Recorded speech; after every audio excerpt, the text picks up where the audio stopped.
We're getting ready to get started next. Before we begin, our next speakers are Dahvid and Alex Dodd. Dahvid Schloss and Alex Dodd. And they'll be doing their own bios today. And today, they're giving us a talk about how to fake friends and find people. Correct? All right. Thank you. Come on up.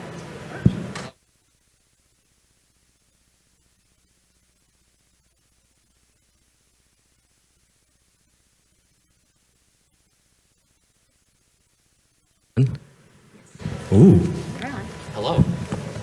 All right. Oh, this is why nobody wanders around. Why? Because you're limited to one stage. Yeah. Okay. That's fine. What's going on, guys? How's it going? Woo. Yeah, so we're going to start a little bit early, I guess, but that's all good and fun. So as you can see, we're going to give a presentation on how to fake friends and find people. Wait, am I getting yelled at? No? All right, cool. Not yet. Yeah, let's just jump right into it. All right, go ahead. Okay, cool. So this is obviously a slightly younger picture of me when I was full of life. I work for tech research for a security consultant firm. Researcher, pen tester, cyber idiot number one. Both David and I are prior Special Operations Air Force veterans. My LinkedIn information's down here. I don't have Twitter because I'm a boring man. And that's pretty much it. That's me. Yeah, and like you said, you know, both Air Force vets. I'm the offensive security lead over at Echelon Cyber and Risk, so I like to do a lot of the red teaming stuff, do some research stuff on the back end, but you know, it's a good old time. It's a fun old job.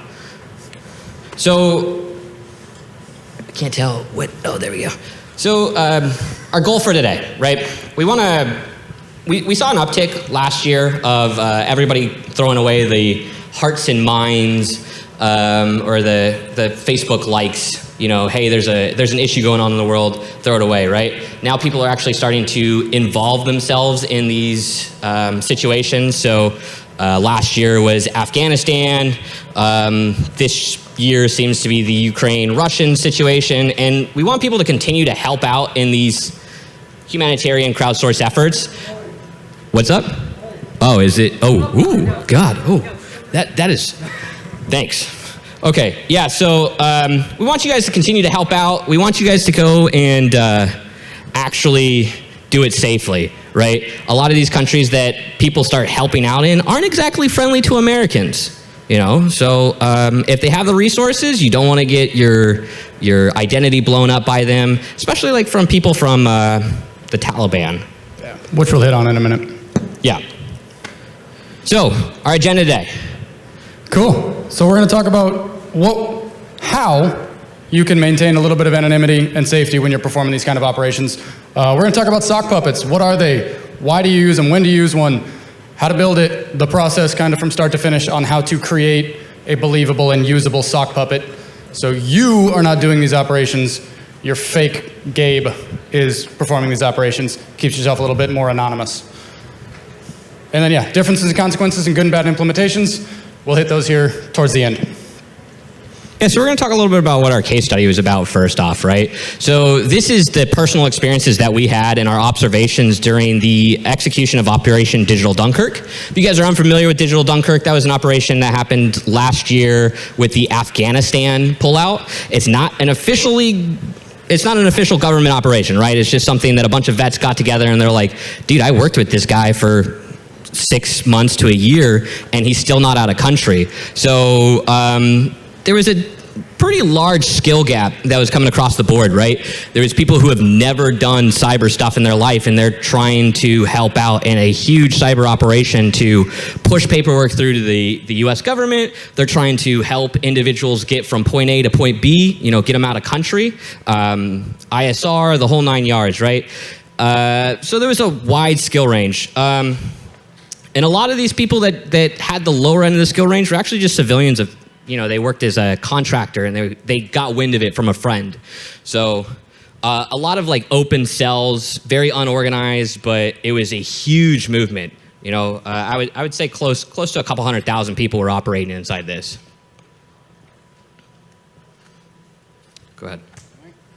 Okay, so like Dahvid said, what was Operation Digital Dunkirk? Obviously named roughly after the evacuation of Dunkirk. That I'm not going to do a World War history lesson. It's a collaborative distributed humanitarian effort by veteran civilians. We had dental assistants, I think, at one point, like just random people that were trying to help. And that's who we want to hit with this talk, is just people that are trying to help. You might not have a lot of the experience of how to hide yourself, but you still want to get involved. This is what we're going to do. Lots of distributed cells, little tiny groups that got information from other slightly larger groups.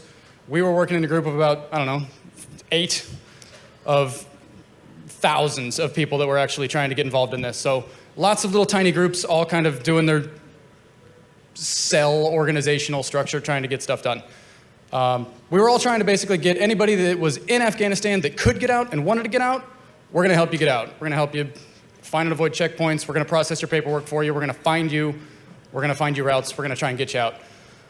It includes all these people here: American citizens, special interest visas, high-profile Afghan military targets, all these guys that are like, I need out now. I don't have time. Cool. We're going to try and help. Yeah, the basic result of this was close to like 150,000 Afghan nationals that had helped the U.S. government were able to escape out of Afghanistan that were being persecuted by the Taliban at this time. Translators, interpreters, all of our guys that are native there that we needed to be there for the last 20 years. We told them we were going to get them out, and then we just kind of ripped out. I'm pressing buttons now. All right, so the first thing we're going to talk about today, right, is what exactly are sock puppets, right? Sock puppets, as most of you guys know, are fake online personas that can help you mask who you are when you're doing things online. Normally associated with the baddies, right? Red teamers, APTs, maybe 3/4 of Tinder, also maybe half of LinkedIn, right? There's a lot of people out there that use sock puppets to hide their identity. But on the upside, this can be used for good, right? Everything that we use for bad can be used for good. So why does it matter? Why does it matter during humanitarian efforts? Well, as I said, the baddies have the internet, right? The Taliban has the internet. Taliban actually controls all of Afghanistan's ISP now. And you don't have to pay a whole lot to get information from people or on people, right? 99 cents off a PIPL will give you the last 6 known residents of an American citizen, right? It's stupid cheap, stupid easy to find people. Also, you may see a cowboy hat here. This is something that we had from SOF. It basically means don't cowboy it up, right? Don't go out and break the law for unnecessary reasons. If you're going to break the law, do it smart, I would say, right? Especially if it's from another country.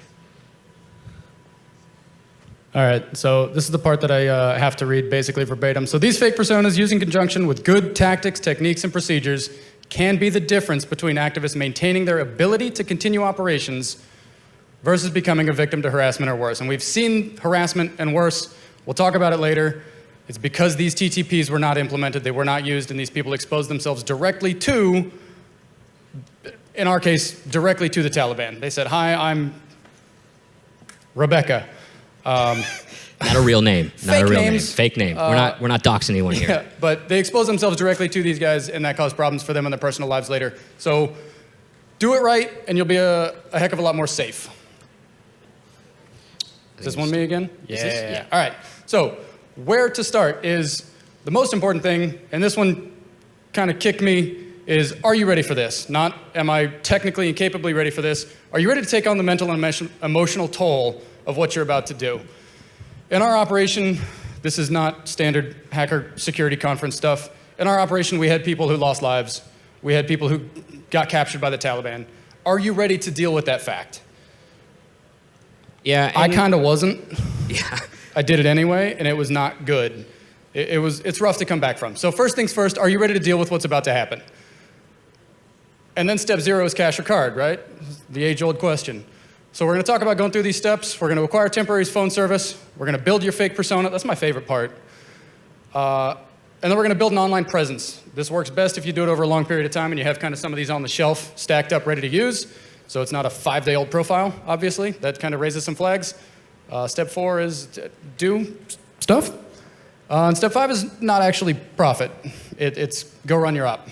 Yeah, and I'd just like to point out, right, so we're talking about Afghanistan at this current moment, but this is very relevant to a lot of people who are operating in the Ukraine space, right? You guys may be part of some Discord channels out there that are like, oh yeah, let's go hack Russia, right? Like, if you're gonna do it smart, right? I'm not gonna tell you don't do it, obviously, We're also right? not gonna tell you to just do it. smart. Yeah, also not telling you to do it. Right? And that leads us specifically into this. How sophisticated is your hostile entity? A low-tech adversary is going to be a lot easier to mess with online and help people get out of country without repercussion to your personal health, right? It's very unlikely that the FARC, which is a South American terrorist organization, is going to come to the United States and shoot you in your home. Very unlikely, right? Is it very unlikely that the Taliban will come here? Yeah, I mean, for the most part, I would say yeah, it's pretty unlikely. Has it happened? Has like Al-Qaeda or the terrorists come to the United States and kidnapped people? Yeah, it happened to a SEAL team a couple years ago. You know, the threat is real when they have the money. So, you know, you want to look at these two aspects and figure out, who am I trying to screw with? Who am I trying to help to get out of country? And who's persecuting these people? Are they easy to evade? You know, like a logical threat that doesn't have like very good cyberspace detection, or are they going to be very ingrained in the telecommunications space? Right, Russia. You start hacking stuff in Russia, they're going to know you're hacking stuff in their country. They're pretty good at this. Iran's the same thing, right? Even the Taliban now, before when they were taking over the space, they didn't have control of the ISPs. Now they have control of the ISPs. They have smart dudes, you know. They pick up their ways. They have cyber criminals out there.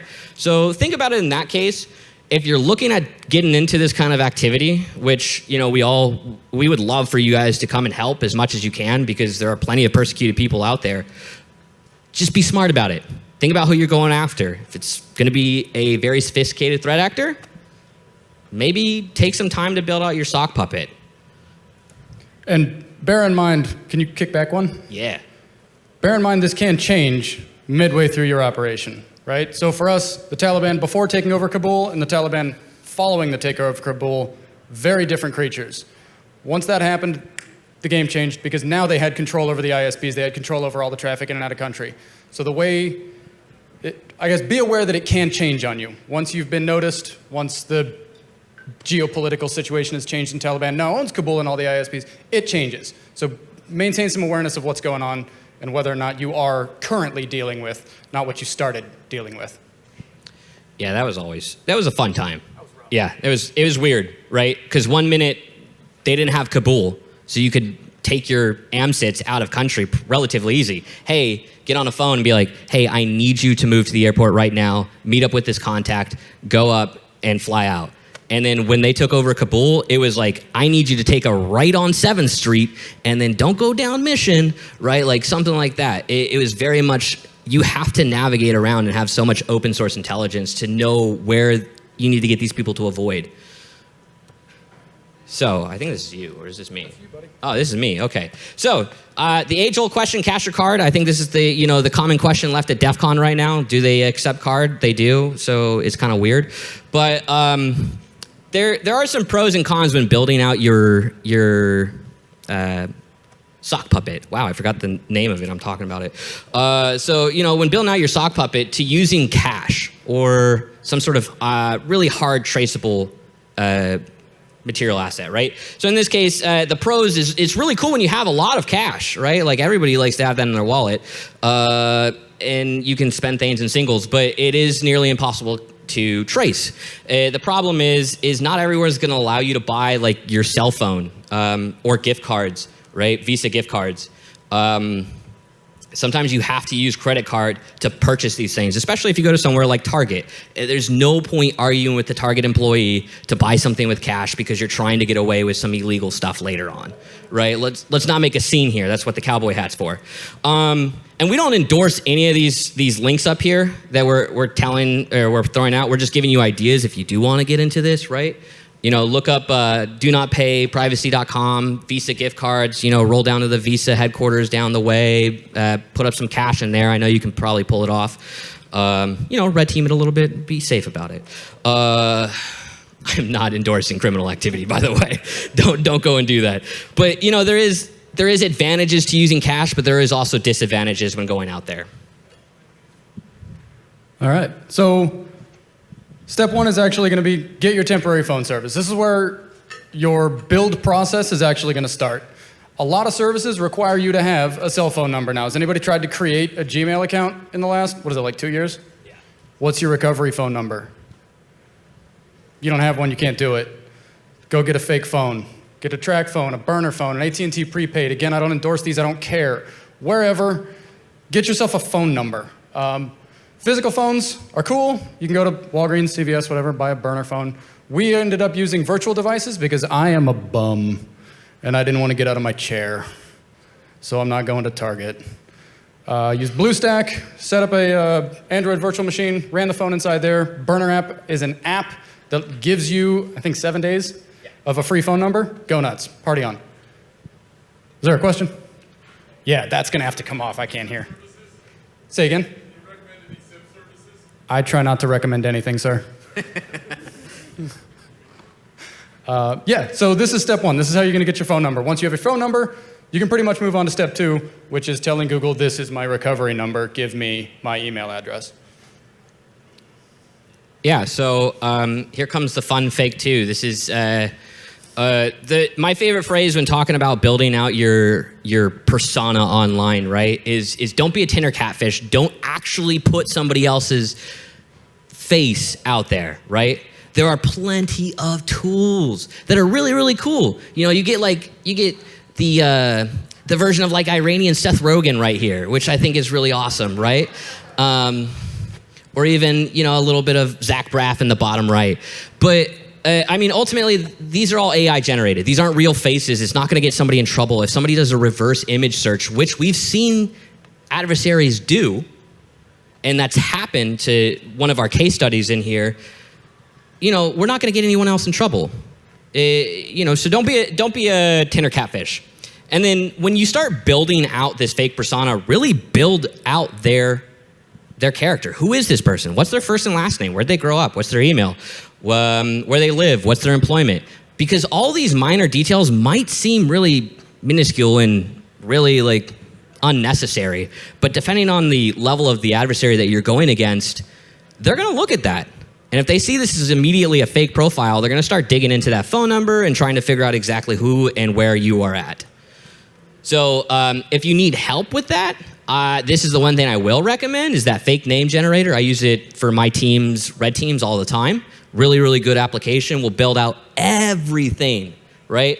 Who their parents' name was, where they live, what they're doing, even a credit card number, which is really weird because you're not going to be able to use it. But, there's enough information in there to build the persona. So let's do it. You'll recognize this gentleman from the previous slide. He's, again, not real. There's some artifacts in here that you can use to kind of figure out that he's not real. His collar's all messed up on the right side. His ears don't match. He's a little goofy. But once you compress it and stuff it into a small picture. Yeah, the little Facebook icon picture. You're not going to see that stuff anyway. So this is about the last time where we do something that's going to be fun during one of these ops. Yeah, and I just make fun of this guy. The fun thing is you get to enjoy it, right? If you gave this guy a completely stereotypical name, he definitely looks like the first name would be John, right? Kent. He's a Kent. Or Kent. Sorry if your name's Kent. But you want to have fun with it because ultimately, when you start joking around with the individual that you're looking at, it's because you have some sort of bias of what this individual looks like, and everyone is going to carry that similar bias when they're looking at these profiles. It's kind of screwed up to say, but we're only human, right? This individual here, I would say as an occupation, definitely looks like he was in the military, maybe a second lieutenant at one point in time and dropped out a little bit afterwards. He's like, I can't cut it, I'm going back. I'm gonna go be a finance guy, So you can start building out this stuff. It definitely, the username would look like something sporty, maybe out of Pittsburgh, like Steelers 08. That's when he was born. Have fun with it. Enjoy yourself. Build out when you build these out because you are going to build this out months in advance. if not years. So if you can build multiple personalities, then you're going to succeed in the long run. And he's not real, so it's really a pretty victimless crime here. Not necessarily. Yeah. So make some stuff up, give yourself a backstory, and kind of fall into this role for a minute, because now we move on to the next stuff, which is substantially less fun. Is it? I don't remember. Well, the presentation's fun. We're goons. But doing this stuff is substantially less fun. Yeah, so this is actually the hardest part. If any of you have ever tried to set up a true sock puppet in the last 2 years, you'll know that having a proper email address and having a good phone number is going to be like the bane of all existence. Some services that provide burner phones are actually banned from Gmail, right? They have the whole thing, their whole phone list, where they're like, you can't use this. We know this is a burner app. Go find something else, right? So it is a pain. The last time we used burner app, it did work. I don't know if that's the case anymore. Might not be the case after today if one of you guys works somewhere like Google. So don't ruin it for all of us. Leave us alone. Yeah. So the first thing you want is obviously a privacy-based email. That's everything that you're going to communicate over, right? When we were working with the Afghanis, we were getting passport numbers similar to their social security numbers, everything that we needed to fill out those paperwork, and we're getting it over to the proper authorities, right? To our military buddies that were on the ground pulling people in, right? Because they have to identify the individual with their name, their picture, their ID numbers, everything. So in these efforts, that's typically what you have to get. You have to confirm that the person is who they are saying they are, because we all know how cheap a fake ID is, hopefully. It's about $250 for a U.S. American passport if you don't. Allegedly. Allegedly, yeah. Part two, it's getting something like a common email, right? This is where you're going to sign up with your Facebooks, your LinkedIns, your WhatsApp, whatever it may be. And then, yeah, part three, that's when you're going to build all of the profiles out to communicate, because you always want to have a primary, a secondary, and a tertiary communication when you're running any sort of humanitarian op. Yeah. Yeah, and like we mentioned earlier, it's best to have these kind of on deck built out, several of them. So they're old, they're 2 years old, they're not 4 minutes old trying to start communications with somebody. They look a little bit more real, and then throw them away when you're done and make another fresh new one. So age them a little bit. Fine wine. Fine wine. Thank you. All right, so if you were engaging with a sophisticated enough organization, which we talked about earlier, right? Taliban, post-Kabul, Russia, whatever. Sophisticated organizations. You're going to want to hide who you are and where you are. So kind of goes without saying, use a VPN, use a series of VPNs, tunnels and tunnels and tunnels, hide yourself, change your origination point, and my favorite part is if it's a government, use exit VPN nodes that are in countries that are unlikely to participate in an investigation. For instance, literally anywhere in Europe, if you're operating in Russia. Again, I don't recommend that you do that. They're not going to cooperate. If Russia says, hey, I need these VPN logs, Europe's going to go, no. China and India don't like each other particularly. India and Pakistan. North Korea, South Korea, whatever. Just find a place that's not going to cooperate with wherever your operation is, because they're not going to cooperate, and they're not going to help get you burned. If you find an exit node out of North Korea for a VPN, tell us about it, because it would be pretty cool. Yeah. Yeah. So, what now? You've had this sock puppet for a few months, maybe a year or so. What do you do now? Well, you do we'll do it live. You go live, right? Things to do when you are working in a humanitarian effort, and this is very, very important, and I can't stress enough, I'll grab the mic with two hands. Validate who you're talking to, right? This is something that we actually saw not being adhered to with more of the untrained individuals that were helping us out in the larger group, right? Only use temporary devices for communication. Once you're done, you don't want it anymore. Trust me, the Taliban will call you. They've done it. Russia will call you. They've done it. Iran, China, any other place that has sort of a background of being kind of malicious out there and not really caring, they'll definitely call you on it. They'll figure it out. So throw the device away, right? Yeah, I put it up there twice because I can't stress that one enough too. And then when I mentioned this before, but always create a communication plan. In the military, we called it PACE, right? Primary, alternative, contingency, and emergency.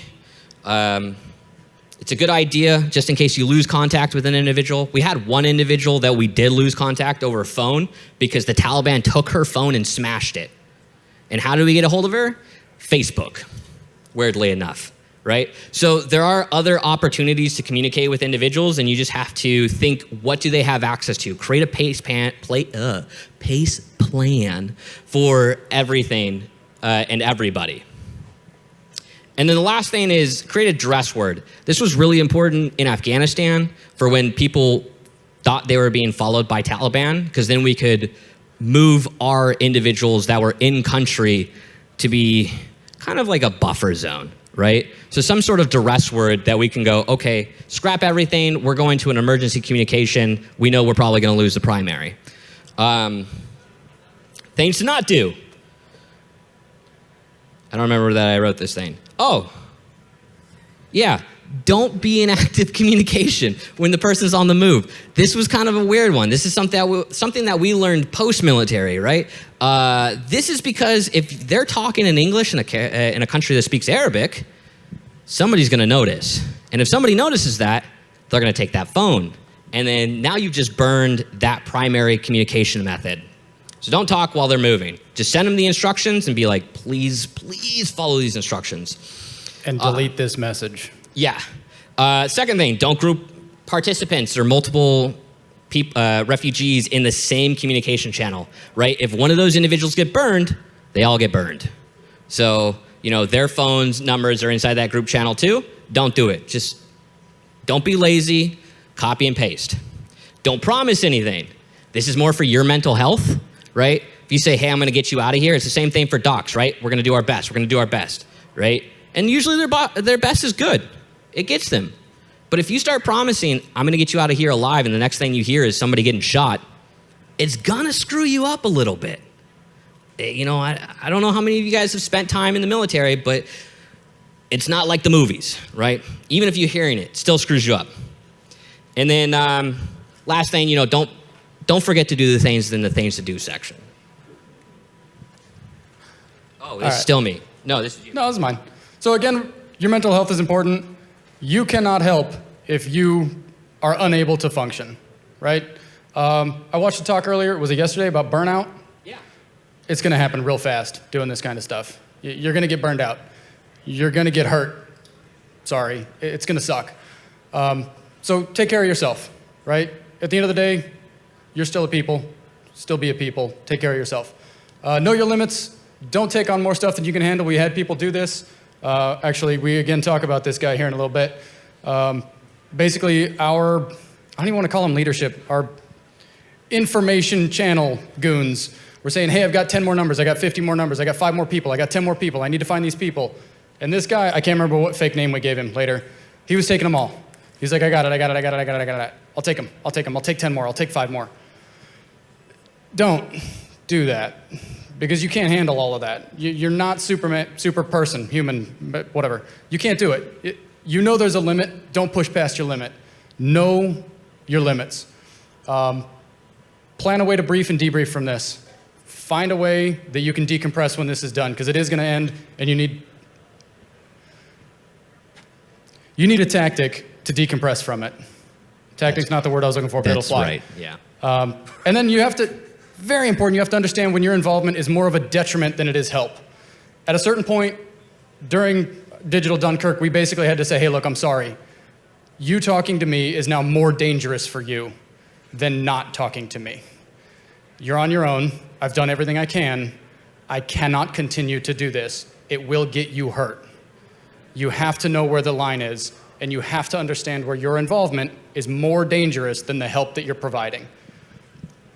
Yeah, and just to kind of jump on that, that mainly comes from your support on the ground, right? You don't get into these operations typically when there's nobody in country. They can happen, we've seen them happen, but it's not very common, right? When the Ukrainian-Russian situation that's been going on, right, there are people in country actively trying to get some of these individuals out. So it's not like, hey, we have no assets there, right? So just kind of think of it that way. Well, how much support do you have? Because if you start trying to help these people and tell them to go places and you have no eyes on the ground, how are you helping them? You know? Oh, whoops. Next. Okay. Yeah, we really need to find a slide for that. So consequences of bad implementation or TTPs when you're doing, or tactics, techniques and procedures for those who don't know what TTP is. Hopefully that's everybody. When you're doing these kind of operations and you mess up, right? You have the potential to lose your anonymity, which is the most important thing on the internet, especially when dealing with people who do not like us.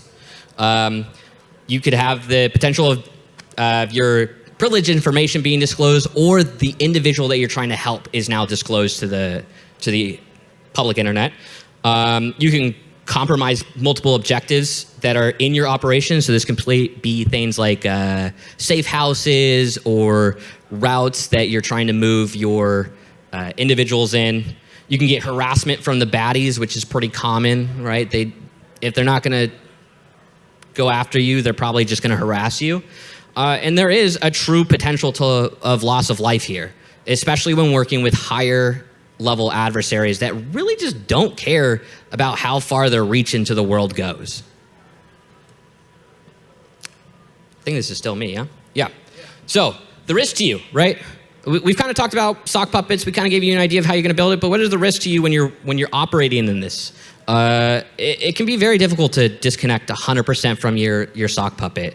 And somebody like the US government or the Russian or Chinese governments, they do have the capability to go back and figure out exactly where you came from, right? A sophisticated enough threat actor or government can still definitely find you. Network traffic monitoring, financial tracking, it's all out there. We're very connected. We're a credit-based economy now. We're not a cash-based economy, right? So think about that.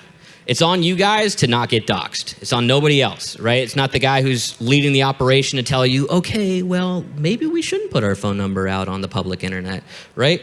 It's on you. Think about it. And like we said, the last thing, what can happen? What can go wrong? You can get online harassment, travel restrictions, threats. I'm pretty sure I'm banned from quite a few countries, and that's probably not because of this, but for other reasons. And then for all you Fed boys and girls out there, clearance implications, right? A lot of people that we worked with in this engagement were like FBI, CID, OSI, military, government, right? You name it. This is technically not allowed by any means. If you're going to communicate with a terrorist threat, you have to put it on your SF-86. It's out there, right? And that can cause clearance implications. And it did happen. We had one guy that he was working with one of his contacts. His contact goes through a checkpoint. Phone gets picked up. Last number gets dialed. Old boy picks up the phone, and now he's talking with the Taliban. The Taliban, whoever it was. Well, now technically, have you ever been in communication with a terrorist organization? Yeah, technically, yeah, I got to check that box on my security clearance forms. Try explaining that. So there are clearance implications for anybody that does. I'm not going to ask you to put your hands up because Spot the Fed's not working today. There are clearance implications. It can happen. This was you. Hey, so we talked very briefly about Rebecca. This is just a lady that wanted to get involved. She had no prior experience with any military technical. She's not a security person. She's not a hacker. I think she was a dental assistant, if I'm guessing right, if I'm remembering that right. Yeah, some sort of medical assistant. She just found out about it through a friend, and wanted to get involved. And she was killing it. She was helping us. She was doing great. Except some of this stuff happened.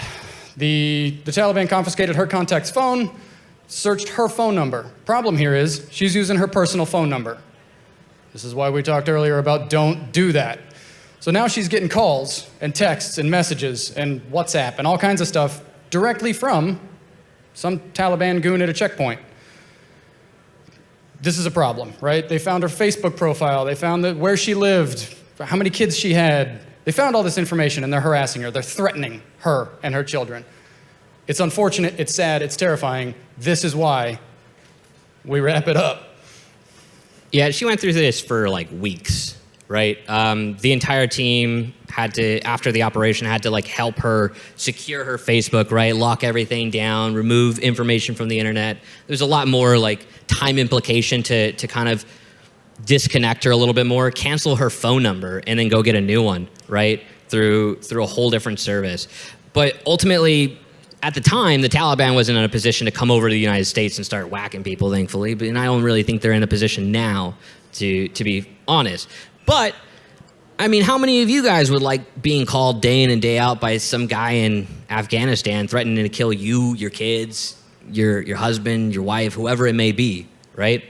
It's not fun. It's not enjoyable. It's probably terrifying Pretty for horrible. individuals. And it, on a less serious, well, I guess less high serious implications note, it took time away from our operation because we had to stop communicating with our contacts and finding people and tracking people and go, all right, Becky, sit down.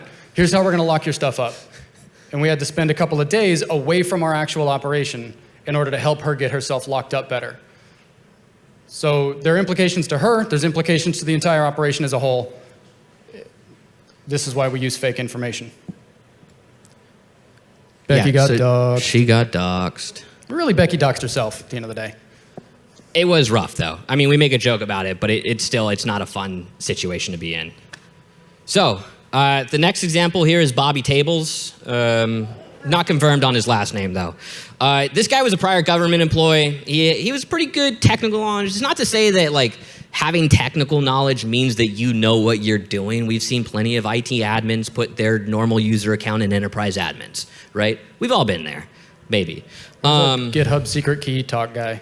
But, you know, you have a better idea of what you're supposed to do with, like, VPNs and disconnection and all that jazz. His big thing, though, is this is a guy who would raise his hand in the middle of our ops brief every day and be like, I want more contacts. At the end of it, he had like 50, 55 contacts. It was insane. But this guy took all his contacts, wrapped them up into one chat, and was directing all of these 55 individuals to a safe house. Now, the safe house that we had just got stood up, we crowdsourced the money to about 15K, right? And this dude was like, hey, I need you guys all to go over here. They're all in different regions. It's not like they're all in the same place. Not everybody's in Kabul, right? So he's like, I need you to get on like Highway 101, just drive up north. So he told where the safe house was. One of the contacts, him and his family got captured by the Taliban. The Taliban did SSI, which is a military thing of just stripping everything off of you and doing intelligence, figuring out who, what, when, this thing. They found the group chat off of WhatsApp, realized where this safe house was, and then they raided the safe house, right? So the rest of those individuals that were going there, that's 15K out the door. We're not getting that back. I guarantee you that. We didn't get any of that money back, and now we have to find close to 100 individuals a place to stay while we figure out exactly how we're going to get them out of country. So taking too much at once, while it may seem like, hey, I can handle this, it's just a computer, it's just a phone number, it's a lot harder than you think. And the other thing about Bobby here is that not only did he blow all of our safe house information, he blew all of the information for every other person in that chat. So if every single one of you is in a group chat with me, do you trust me not to get my phone compromised? Otherwise, you're all in trouble? Don't. It's not a good idea. So every single person in that group chat then had their information available to guys that are looking for them. So yeah, Bobby blew our safe house, but that was probably going to happen anyway. The problem is, Bobby blew all these other people that are moving around trying to get out. Yeah, it's fun times. You know, good times with Bobby Tables. He's always screwing stuff up. Yeah, this slide's real short. The consequences of doing it right are really short. You didn't screw up. Good job. You didn't get doxxed. You got your mission done. Any sort of problems and hiccups and issues you guys have are easy to move through and fix on the way. There's not a lot here. Do it right, and there's not a lot on this slide. This one's good. So this is, again, a fake name, fake face. We put the black bar over it because it vaguely resembles one of our friends from a prior life.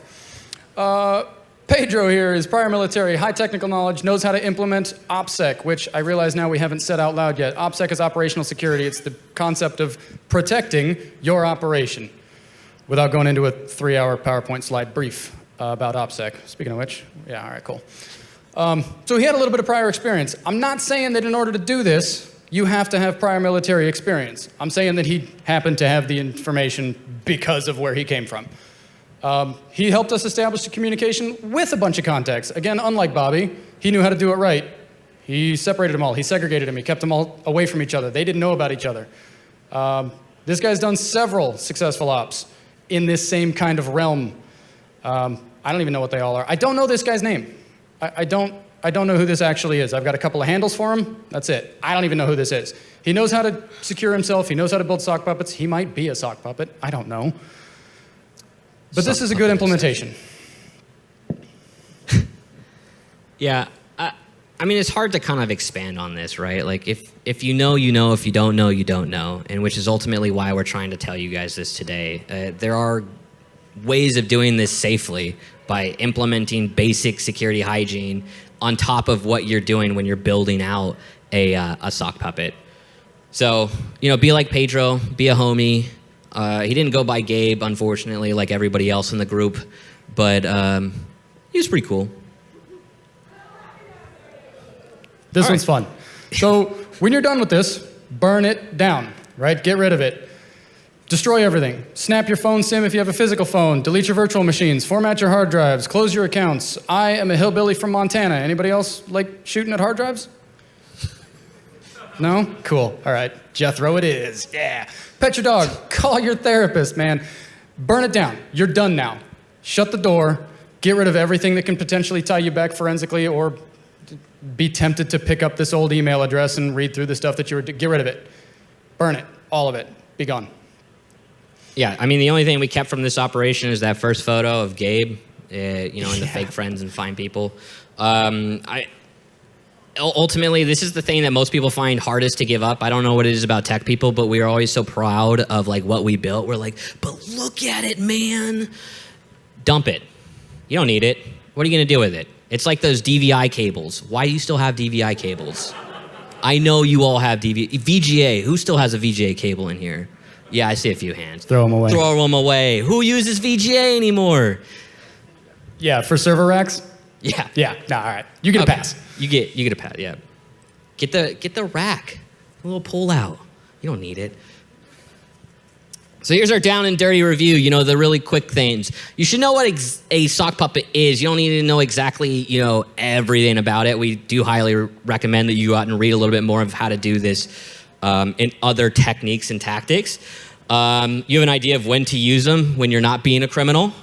What else we got? You know where to start. Cash or card, remember? Always pick that up. Silly techniques, how to build one. Keep it fun, keep it light. Enjoy what you're doing. At the end of the day, you're not getting into a humanitarian op because you're like, you have to do it. Like, oh man, Bob told me I have to go do a humanitarian op today. Like, you're doing it because you want to do it.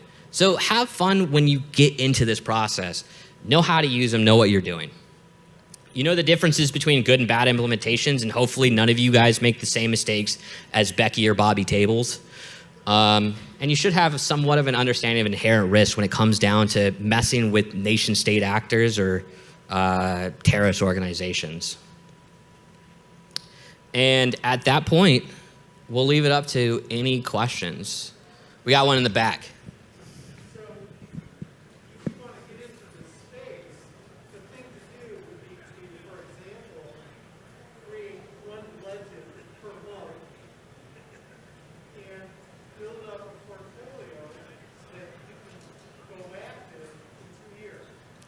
Yeah, I mean, I don't think you necessarily have to wait the full 2U mark, but basically, for those who couldn't hear, it's like, in order to kind of get into this field, this realm of activist activity, you want to start building your profiles now, and over the course of a couple months, you can have a plethora of different faces, a split personality on the internet. To say, but yeah, I would say give it a good sock puppet 6 months to a year is a solid disconnect. And vary who you're trying to make, right? So I've got one in Eastern Europe. I've got one in South Korea. I've got one in England. I've got one in Mexico. Because you never know what's going to pop up, and you're not going to be able to use...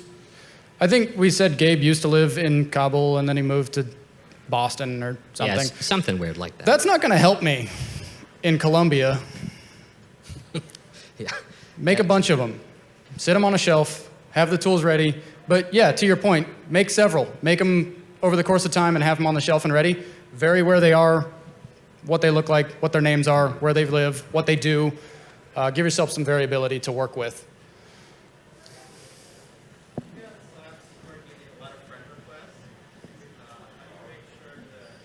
Yeah, you'd like one. Go nuts. It's all yours.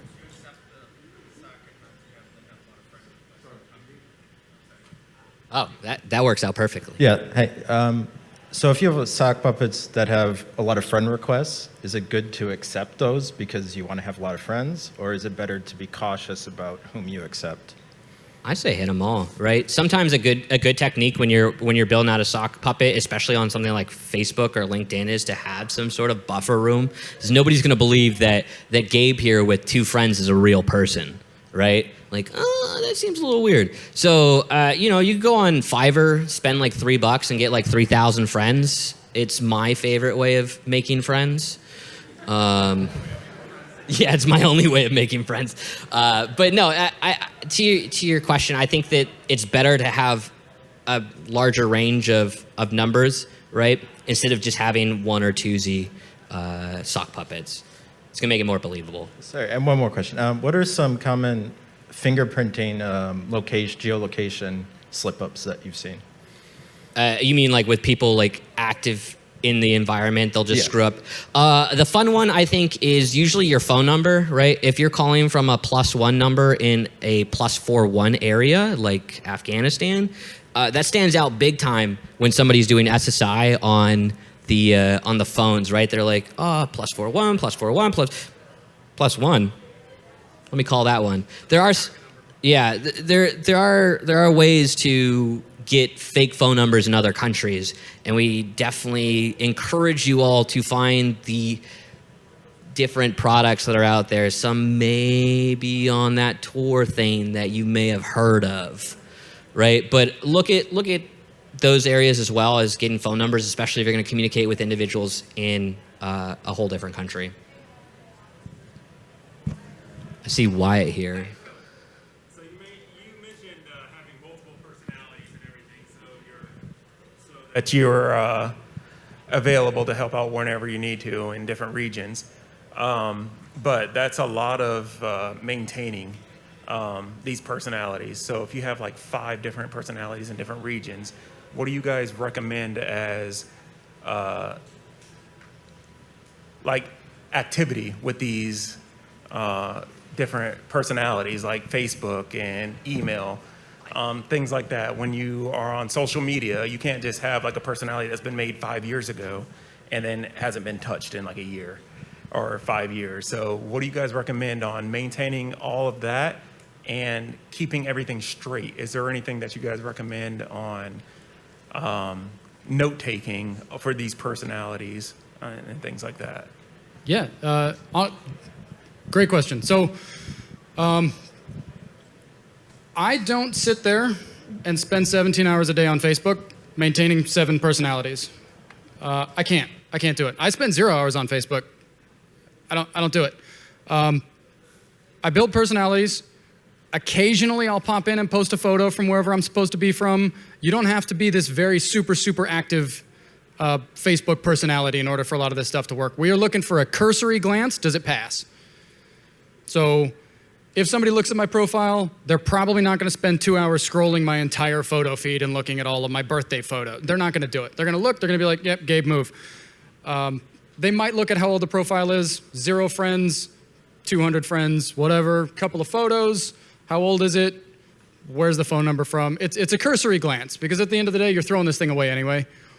But yeah, I cannot afford to spend so much time on Facebook maintaining 8, 10, 12 profiles. Something I'll do, Python's really cool, right? Just scrape everything from a country and just repost it. It sounds dumb, right? They're like, hey, happy birthday to Rodrigo. And you're like, you don't even have a friend named Rodrigo, dude. And you're like, yeah, whatever. Right? It's that cursory glance, right? If the Twitter feed is completely empty, who's going to follow it realistically? Other than maybe going on Fiverr.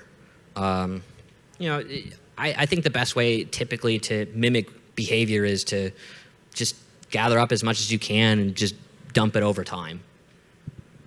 I think we have time for 5 more. What's up?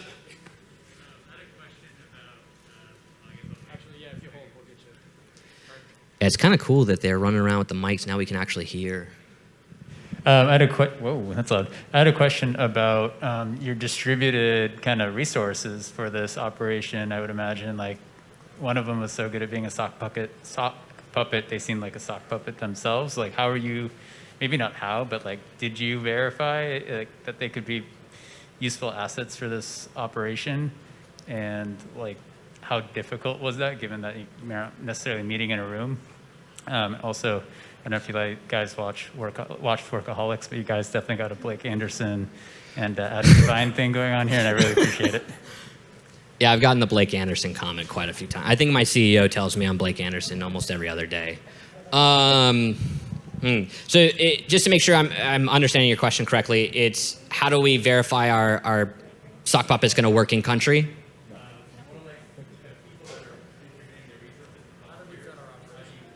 Oh. Yeah, so most of the people that we have worked with, right, most of those people come from the soft community. The one thing that you can trust the military veterans to do is we don't ever leave that lifestyle, right? When we're done, we're like, oh, yeah, cool, I can make real money now, but I'm not doing anything. So, like with Afghanistan popping off, like I was asked if I wanted to go in country and verify people. If I could bring a gun, sure, but if I couldn't, nah, right? And so a lot of the contacts that we know are just prior contacts that we've worked with. Sometimes you'll fall into an operation, especially with like Ukraine-Russia situation, where you have a dude that's vouching for another dude, right? It's almost Robert Downey Jr. from, what is that movie, Thunder? Whatever. But yeah, you get the idea. It's like a dude playing a dude disguised as another dude, right? Like it's just verification through trusted channels that you're working with to where you can go, I trust this guy. Like our safe house, the dude that set up our safe house was some guy who bought lumber for us for like 3 years. And we're like, can you just dump a bunch of money into this hotel and tell them to not ask questions? They were like, yeah, all right, cool. And so that's how we were setting up a lot of resources. So it's more of like trusting who is vouching for the individual than you are trusting who the individual is. So especially with verification processes, it's like, hey, let's get on WhatsApp, show me your face, right? You can do a video call over the internet. It's not gonna cost you a dime. So do a video call, here's your face, here's your passport, I know you are you. Are you distressed? No? All right, throw your phone around the room, let me make sure. Cool, we verified you, let's continue. So it is a little bit of a process, but if you're working with individuals who've done this before, they should be helping you learn a little bit. Another kind of way that you'll see it done is we're going to protect us, so I'm not going to talk to you. My puppet's going to talk to your puppet. So I've defended myself and you in that way. Okay. And that helps to keep you safe from the other people inside that organization. Now, that's not to say that the other people in your organization have been vetted to be functional and useful and ready to go, but I have defended myself against that by saying, Timmy and Gabe are going to talk. You don't know my name. I don't know yours. That's fine. We're going to be Gabe. Okay, cool. They're running with the mic.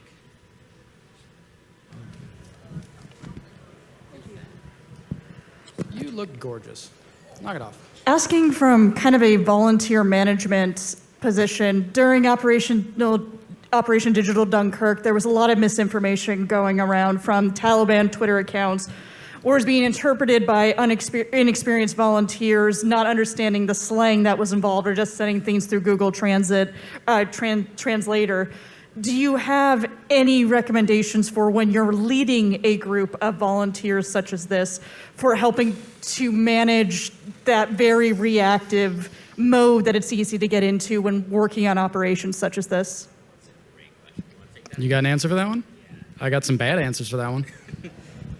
So the one thing that I learned in the military with like the IC community is take everything with a grain of salt, right? What you've heard from one source needs to be confirmed through several sources. You can't just have a single source of truth.